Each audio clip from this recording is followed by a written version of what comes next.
Hello YouTube, welcome to my channel. This is day 3 of my vacation and I'm getting a lot of experience living out of an RV. I'm gonna show you a little bit about my setup here, but before I do that I want to show you something cool. Let me put my coffee down. Putting coffee down is hard to do in the morning. All right, so the last couple of days I actually got my electrical panel installed on my lot. Let's just turn around so you can see my lot too. Pretty sweet setup. I actually had a bunch of friends here and they were able to park. I mean, it can fit a lot. So my house will eventually go in here, but in the meantime, this is the life. So I got the electric panels installed and it's pretty cool. I actually have a dedicated RV outlet and your normal 120s. And then over here, I actually had them install an EV outlet. That's a 50 amp. This is 30 amp. So that's pretty sweet because then I can have a level 2 charger. Right now, I just have the Chevrolet Volt, V-O-L-T, which is the plug-in hybrid. So I get about 60, 70 miles on battery, and then it goes into hybrid mode, and then I get about 45 miles of the gallon. So it's a pretty sweet car, but I do plan to go with a full EV soon, and I'm not getting rid of that. So I can't really tow this thing with an EV, at least not yet, until some more advancements come out. Yeah, I'll be doing that. I'm probably going to get a Tesla. I'm not 100% sure. It'll probably be within the next year. Or I might get something else if something else equal or better comes along. I've been watching the Mustang Mach-E. That thing looks pretty sweet.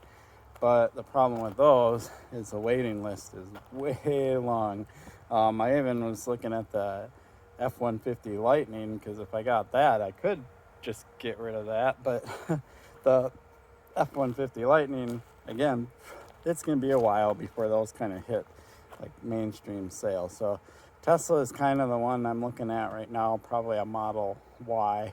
And I will just trade in my Volt, which is paid off. So anyway, enough about EVs and my electric plug-in. Let's talk a little bit about this. And now that I've been doing this for a little while, the last 3 days, and I've spent a few weekends up here now, can talk a little bit about what this kind of lifestyle is like, because I've never done this before in my life, and I'm learning a lot of things as I go.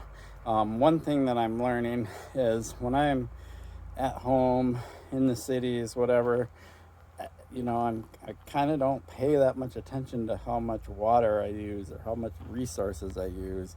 But when I'm out here, I am very careful. Like when I run the water, I don't run it very high. I'm very quick, which kind of makes me think that maybe I need to change my behavior when I'm in the city, and most people should, because resources are limited and it would be nice to minimize our impact. So I am learning that really quickly, that I can't just run the water, or I can't just take big long showers. I have to be kind of quick or whatever. So that's one aspect of EV life. The refrigerator pretty much mostly runs off of propane. I did run out of propane once and I had to run and get that. And one of the things I don't like about the propane thing, and I actually didn't get it put back in there very well, should probably fix that, there's no way to tell how much propane you have left. It runs out and then you're like, oh crap. So there's no gauge. Everything else has a gauge, the batteries, all the different water tanks, things, but for some reason there's no gauge for the propane. So that's something that I'm aware of now. Let's talk a little bit about my solar setup here. I know I've gone over it before, but this is the Jackery. So I have this, and right now it is 64 watts because the sun just came out. When it was cloudy, it was doing about 10 watts to 15 watts. Now it's doing 64. It's 80% full. I actually was able to get this thing from completely empty to 100% full the last couple of days, just purely from solar. And the only reason it's down to 80% is because I charged my computer last night editing the video. There was a video of some riding, not just me walking around talking and BSing. So check that video out. It's right before this one. And so the computer used about, I would say, 23% or so. So I could probably charge my computer either 3 or 4 times with that, if I completely drained my computer. And then I can keep my phones charged, and I can keep my GoPro charged, all those accessories. So that's basically what I use that for. And then over here is my new RV solar panel, which I just recently purchased a few weeks ago. And so my RV comes with a solar port, which is pretty cool. And then on here, if we look, it's currently, that's volt, getting 2.2 amps, and charging the gel lead acid battery right there. And yeah, it works really well. And so this tells me how much battery charge. So I'm getting pretty low. So hopefully I can get it up there throughout the day today. So that's the 12 volt system. And if you don't know, RVs run on a 12 volt system. And there's a few accessories in there that need higher power. I don't know what you call it, AC. So in order to do that, what I have to do is I can do one of two things. I can plug the RV, which has a that cord right there, plugs into the RV, and it's going to end up going to that once that gets turned on, which will hopefully happen today. And then I can plug into here and run like my microwave and stuff, but that runs this down really fast if I do that. So what I actually choose to do is my truck has 120 and I plug into that, start my truck. I can run the microwave for a few minutes and then I shut my truck off. That's not ideal because I don't like to just sit and idle my truck, but it works for now. So I can't wait till that's turned on, and then I can just plug the trailer into that, and then I can have heat, air conditioning, microwave, all that stuff, pretty simply. So that's that. Now kind of the harder side of this lifestyle, which I don't really hear many people talk about, but if you go over here, there's this guy. So this is the sewer outlet, and the so they call it gray water, I guess wastewater, and then black water. Black water is your toilet water, and this is from like the shower and the sink and all that stuff. It's pretty nasty dealing with that stuff, and that's kind of the downside of this. Gray water is not bad to deal with because you can pretty much dump that anywhere. It's just water with, organic material in it. But the sewer water, which has everybody that I hear on YouTube talking about RVs, they don't want to just say piss and poop or stuff like that. Like, what's so wrong with just saying what it is, right? Pee and poop.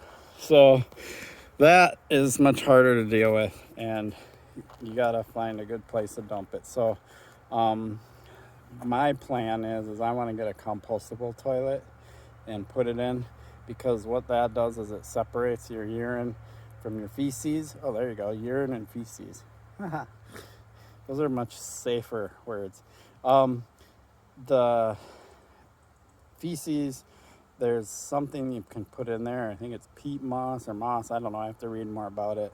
But they make these tablets or things that you put in there, and it separates it, and that makes it compostable. So you can just put it in your garden if you want, and then you can feed people vegetables from your, waste compost if you want. Awesome. Hey, this vegetable came from my feces. Sweet. And then the urine's really easy to do because that's a separate bucket that you can just take out, and you can pretty much dump urine anywhere. Urine's pretty safe to dump most places. So that's kind of the ugly side of this lifestyle, that when you live in the city and stuff, you don't have to deal with that because you just have your plumbing and you have a sewer system in the city, and you just, go and flush a toilet and you're done, right? I do eventually plan to get a septic system installed here on my property and get a well, so I'll have water, and then I can deal with that sewer that way. But for now, until that happens, I just have to live the more traditional RV way. So that does mean I have to take my trailer, take care of that every now and then I also have to add water, clean water, because then I can run my sink and my shower and stuff. That actually lasts quite a bit. That tank must be pretty big, but I do have to get that filled regularly, so I just take my trailer and do it all at once. So anyway, that's it. Just chilling out this morning. My plan for this coming weekend is I have a friend coming tomorrow that really wants to ride Cuyuna, so I'm still in Cuyuna. I'm going to stay here. I'm having a lot of fun, though. I love these trails. There's a bunch of new trails. It's just fun. And today I'm going to be a little chill because I'm waiting on the electric company to come, and I really hope they do come because they say they're going to come and they're kind of sketchy or whatever. They're not reliable. So I really do hope they come because they'll turn my power on, and that'll be nice. And then after Saturday, I'll start hitting some other places. I'm kind of thinking Redhead is my next place to go because everybody's talking about it, and I want to try that out. Maybe I'll stay there a couple of days. Then maybe I'll go over to Duluth. I'm thinking of riding Jackpot. I don't know yet.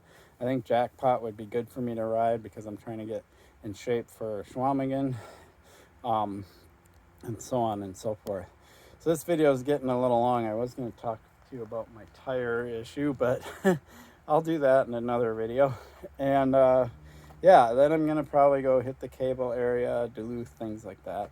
So I have plenty of time to just go, and I'm taking this easy. It is a vacation. I don't need to rush and be all stressed and try to hit as many places as I can. I got plenty of life to go ride many places. Anyway, really appreciate your support for my channel. Please subscribe. Almost to that 1,000. I think I'm like 20 subscribers away from 1,000, which is pretty impressive. I just put up a video yesterday that actually has riding and not me babbling like I'm doing now. And like this video. Peace.